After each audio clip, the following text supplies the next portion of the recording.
इंदौर के बहुचर्चित 14 लाख लूट मामले में पुलिस द्वारा तमाम बिंदुओं पर जांच पड़ताल करने के बाद जेल में बंद दोनों ही आरक्षकों को जांच के बाद बर्खास्त कर दिया गया है। तो वहीं तमाम बिंदुओं पर उनसे जवाब तलब किया जा रहा है, जिसमें उन्होंने स्वयं के पास से रुपए बरामद नहीं होने के चलते बचाव पक्ष में अपनी बात जांच में रखी थी, लेकिन वरिष्ठ अधिकारियों द्वारा मुख्य आरोपी मानते हुए दोनों आरक्षकों को बर्खास्त कर दिया गया है। दरअसल मामला चंदननगर थाना क्षेत्र का है, जहां पर एक बस चालक के माध्यम से बस में रखकर इंदौर के व्यापारी द्वारा अहमदाबाद के व्यापारिक कन्हैया लाल के पास पहुंचने के लिए दिए थे, लेकिन इसी दौरान आरक्षक दीपक यादव और योगेश सिंह नामक दोनों पुलिस आरक्षकों द्वारा बस चालक से 14 लाख के पैकेट हवाला का पैसा बताते हुए अपने पास रख लिया था।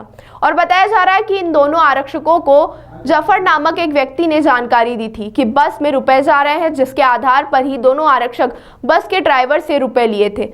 जब रुपए अहमदाबाद नहीं पहुंचे तो इंदौर के व्यापारी ने थाने पर शिकायत की और पूरे मामले का खुलासा हुआ। परत दर परत खुलती गई और दोनों आरक्षकों के साथ ड्राइवर और सूचना देने वाले जफर सईद, जिसके पास रुपए बरामद हुए थे, उन दोनों व्यक्तियों को भी पूरे मामले में आरोपी बनाया गया है।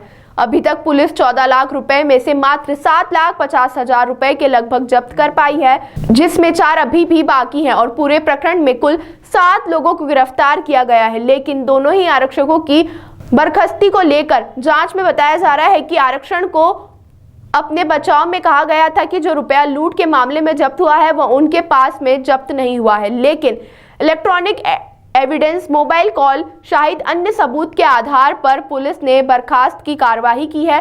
तो वहीं अधिकारियों का कहना है कि दोनों ही आरक्षक जहां पर तैनाती थी वहां पर नहीं थे और जब उन्होंने बस से 14 लाख रुपए बरामद किए थे तो उन्होंने वरिष्ठ अधिकारियों को इसकी सूचना नहीं दी थी। और भी कई तथ्य बताए जा रहे हैं। थाना चंदननगर में गत दिनों एक बस से पार्सल से कुछ पैसे यहाँ की एक व्यापारी भेज रहे थे, लगभग 14 लाख रुपए थे, और उसके बाद से बस ड्राइवर ने उन 14 लाख रुपयों के छीनने की जानकारी पुलिस को दी थी, जिस पर से संबंधित धाराओं में प्रकरण पंजीबद्ध किया गया था।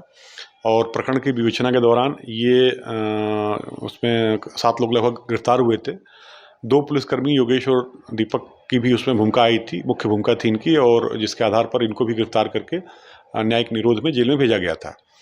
इस पूरे प्रकरण की जांच के लिए एसीपी अन्नपूर्णा को निर्देशित किया गया था। उनकी जांच रिपोर्ट में ढेर सारे आरोप इन दोनों आरक्षकों के विरुद्ध पाए गए, प्रमाणित पाए गए, और जिसके आधार पर इनको शोकॉज नोटिस दिया गया था। इनके जवाब का अध्ययन किया गया है और संपूर्ण घटनाक्रम को देखते हुए और इसकी गंभीरता और इसमें शामिल जो नैतिक अधोपतन है उसको देखते हुए आज जो है दोनों आरक्षकों को मेरे द्वारा बर्खास्त कर दिया गया है।